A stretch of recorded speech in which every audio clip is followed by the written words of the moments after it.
This is Gary Atencio with CNTV, and today we're in Lakewood, Colorado. I am here at Studio 21 Dance and Fitness. Since 2008, this mobile studio has provided technical dance instruction, fitness, and personal development in an engaging and friendly environment. I am here with the owner, founder. Jessica, let's start off a little bit with yourself. I mean, quite honestly, this goes back to 1987 for you when you first started dancing. You were quickly teaching by 1993. In 1999, you became a professional. You've been on some pretty cool teams out there. We're talking about Denver Nuggets Dance, Colorado Rapids Cheer, just really to name a few. Share with me a little bit how this passion got started for you. Well, I announced I was going to open a dance studio in 1987, and everything I did from that point until when I did was to build a resume, to build the credibility to be able to have a successful studio. And when I was teaching at 13 years old, teaching 7-year-olds, I saw that they looked up to me with stars in their eyes. And that's why my team is called The Stars, because I realized that power that you have when you're in a position of being a role model, that if you're only teaching dance, you're missing a huge opportunity. And so then I started incorporating character development and responsibility and life skills, confidence building, and using dance really as the vehicle to drive those lessons. That is an exciting story. The song basically says, "I hope you dance." For you, do you feel that dance is so much more? I mean, it's a lot of things to people. It's fun. It's an art. It's a way to basically express ourselves. Even for some of it's fitness. Do you feel that everybody, any age almost, can benefit from that of dance? Absolutely. They're using dance now to stave off dementia, and it's used as a healing treatment. And I always say that all you need for dance is movement, that you don't have to be even on beat. But dance can be transformative. It can be an expression, like you said, fitness. And I think that the consistency of a dance program is really helpful for kids to get them pushing through the barriers that they have in everyday life. I would imagine the parents out there, the public, come to you because of your technical expertise in this field. But they, like you say, they soon find out that you have a background in psychology. You incorporate basically not only developing your dance moves and your body, but also developing your mind. Was that a big part of what you did, as you explained earlier? Yeah, it really was. Both of my parents are practicing clinical psychologists. So when I went to school for it, and I poured through every psychology class that I could get, and the idea behind it was that whatever I'm going to do with my day job, I want to be able to use it to impact people in a positive way and change the way that they talk to themselves, talk to each other, and relate to their communities. So even though it's dance, I'm using dance to change the world. Absolutely. Integrity, responsibility, courage, even teamwork. I mean, these are lessons that go beyond the dance floor. These are lessons that people are going to use for the rest of their lives. And as you say, hopefully go into the community. Is that an important part of what gets you up every morning? It is, and I always say that a job that you still love, even on its worst day, is the job that you should spend your life doing. And these kids have gotten me through incredible times. Today is actually day 273 with a migraine, and I have taught the whole way through. And sometimes we have to dim the lights, and the kids have to just work with me, but they are my driving force, and I am theirs, and it's this real symbiotic relationship. Let's talk a little bit about a few of the classes here that people are going to, when they bring their child in, they're going to learn. Let's start off with a beginner, somebody who's never danced before, a child. They're going to be learning some basic dance movements. What about a foundation of dance? Is that something they're going to walk away with as well? Of course. Even in my dance fitness classes, we use proper terminology, and I break it down in several different ways because everybody learns differently. You know, I use analogies and imagery, but what's really important that they walk away from my classes with is, like I said, the way that they talk to themselves. So we have policies like you're not allowed to say can't. You know, you learn the power of the word yet. I can't yet. That I don't ask anything of them that they're not capable of doing. It's my job to help them get there. And those kind of things that we incorporate into every class, when they leave, they feel better about themselves, not just better about their pas de bourrée. That is excellent. I mean, children, we dance naturally. I mean, it's almost like it's unlearned out of us. We soon find ourselves not comfortable in our own skin. Let's talk about the heart of your program, which is the Colorado Stars Dance and Cheer. Tell me a little bit about that program. Well, so like I said, the stars get their name from the stars in the eyes of the kids that I've always taught. And I've always had teams as part of what I do, because that's where I really fell in love with dance, was through my high school pom team and then Nuggets. And I believe that teams are this cohesive group that helps them move forward together, but also helps them to develop individually. And that's why I incorporated the cheer, the unison of voices. But the point of the dance program is to take our character lessons and implement them through dance and in an environment that helps them build within the group, but also build within their community. For example, the dance team has adopted Moms and Mutts Animal Rescue as our group's charity. And we do fundraisers and collect supplies. The kids learn how to cuddle puppies. So you're very busy. For parents out there that want to expose their children to maybe multiple styles of dance, like that of ballet, tap, jazz, tell us about your combo class and how does that work?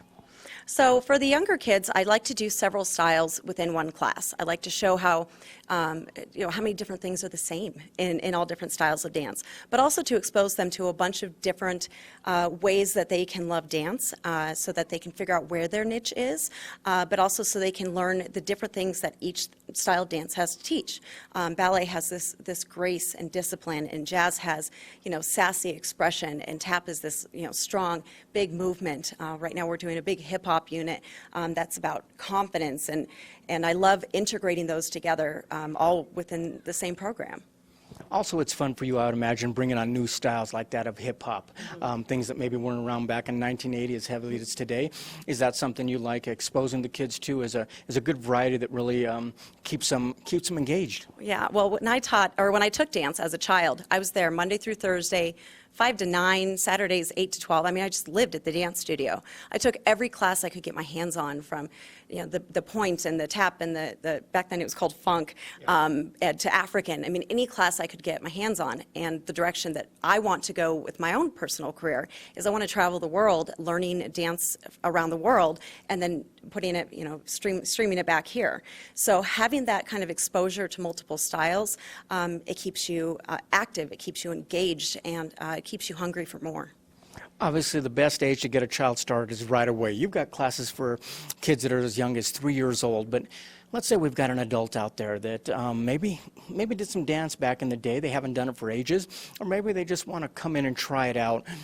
Share with me what you have for the adults, program called Sassy Fit. Let's share a little bit of that. Oh, I would love to. So Sassy Fit Dance Fitness takes my background as a pro dancer and all those different styles, and it puts it into a dance fitness class. And then it also uses some floor work with Pilates and floor bar.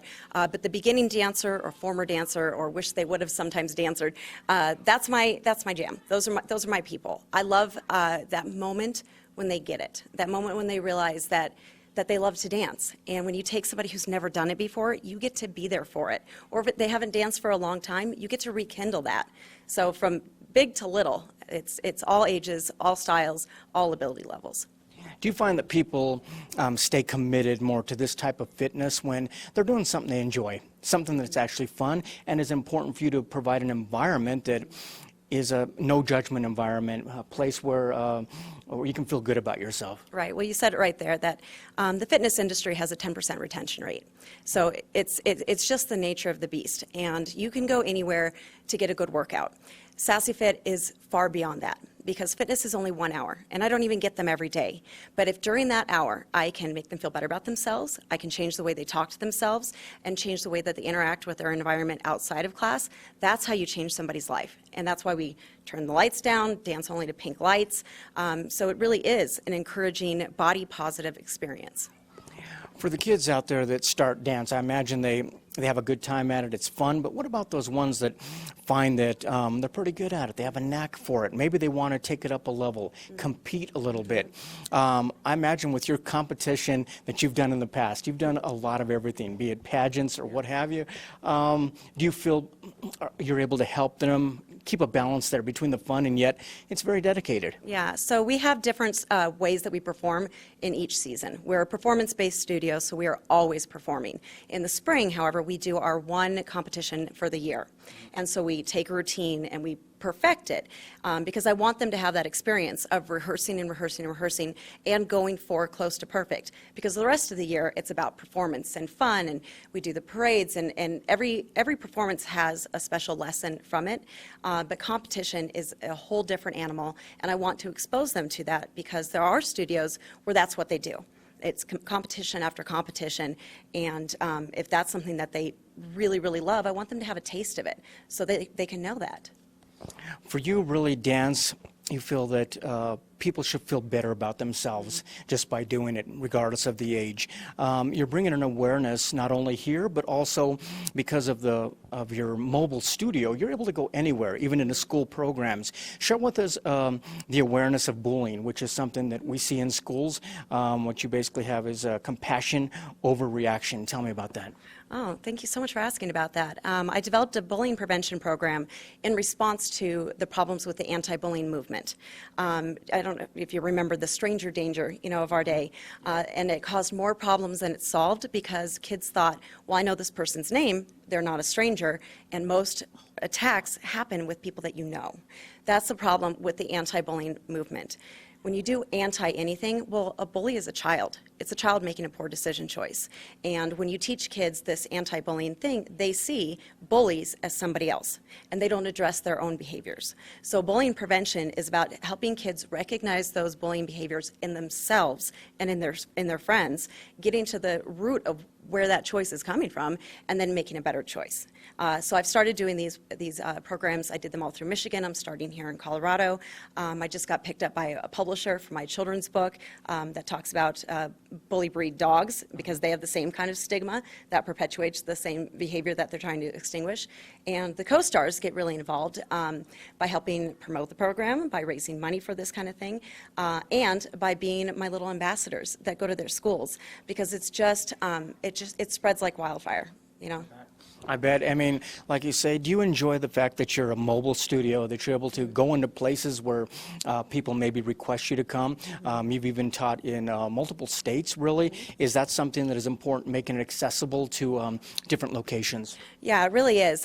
When I first started, I started as an after-school program, and then I worked 3 jobs and built out this little 675-square-foot, one-room studio, and then I outgrew that, and then I expanded to, 2,600 square feet, 5 rooms, 180 students, 22 employees, and I hated my life. I was so miserable. It was all about overhead, and I started seeing dollar signs over kids' heads, like, oh, I need 4 more kids in this class, and it took all the joy out of it for me. And with the mobile model, I am able to teach a few hours at each of the locations. I can bring people on board. In the after-school program, it actually pays money to the school to be there. And so I'm able to focus on the kids and the teaching and mentoring other instructors, the stuff that I really enjoy. A much more fluid model, I think, that fits what you're doing, just like that of dance. You have many accolades that you have put together since 1987. Like you said, you had the vision to start your own thing. In '87, everything was trying to put together a resume, which you have definitely done. I see the accolades. I see you have basically been Miss Colorado International. Many competitions out there, like you say, great teams, the Nuggets, Colorado Rapids. At the end of the day, really for you, is it really about that young person or person that walks in that leaves a different person because of dance? Is that what keeps it rewarding for you? Yeah, my fiance has this expression that it's not about $1 million, it's about 1 million lives. And that's how we actually found each other, that we see our gift to this world in the eyes of the kids. and in the ripples from what we do and how we change things every day and how then they change things every day. And I always thought about that starfish story, you know, the kids who's tossing out the starfish and the guy walks by and says, you know, you can't possibly make a difference. And the kid said, well, to that one I did. And for most of my life, that was enough for me. But then I realized if that kid talked to the guy and had the guy start doing it, and then they kept doing that, then you actually start to make a difference, and not just on a small scale. So everything that we do, from the fitness to the co-stars, it's a domino model, that your job is to set up the next domino. It is your job to pass this along and continue this from here out. And let it spread like wildfire, like you said, which is what it's doing. Viewers, let's take a look at the bottom of the screen right there. What you're going to see is their website. First of all, on the website, take a look at the About page. You're going to see basically some background of the lead instructor here, but you're also going to see a little bit of the other instructors that are able to help your child. Obviously, this is from children to adults, because at the end of the day, you're going to learn more than just dance. You're going to learn about leadership, life, things that are going to go beyond the dance floor and spread out into the community. Also check out on the website there. They have their schedule. They have their tuition fees, be it a drop-in or even private instruction. They can provide that for you as well. Obviously, I take a look at the website there. You can see the schedule. You guys are very busy. You've got fundraisers out there, different events to go to. Share with us what 2019 holds. So we are having our first annual Night of Stars Gala. The Co-Stars dance team is hosting a sweet and savory buffet, a huge silent auction, live auction, over $15,000 of donated goods and services. And it's raising money for the Victoria's Voice Foundation, which fights opioid addiction and overdose deaths. So it is an opportunity to talk about the dangers of medicine, making healthy choices, and it will become an annual event. And next year when we hold the event, it will be because we are becoming a nonprofit so that we can provide dance to kids who don't have access to it now. So once a year, these kids are going to get together and help each other out. That is very exciting. Are there any other programs that you have brought on for 2019 that are worth mentioning? You know, one of the things that is really unique to our team is the work with the charity, that they help with the bake sales, the adoption events, and that they help each other raise money for uniforms. So they're really busy performing at football games, doing competitions, parades, recitals, and then they have the option to really participate in their communities and really support each other on this team. Once again, this is a Studio 21 that began back in 2008, located right here in Lakewood, but really it can be located in any neighborhood here in Colorado. This is Gary Atencio with CNTV, and if you don't know, now you know.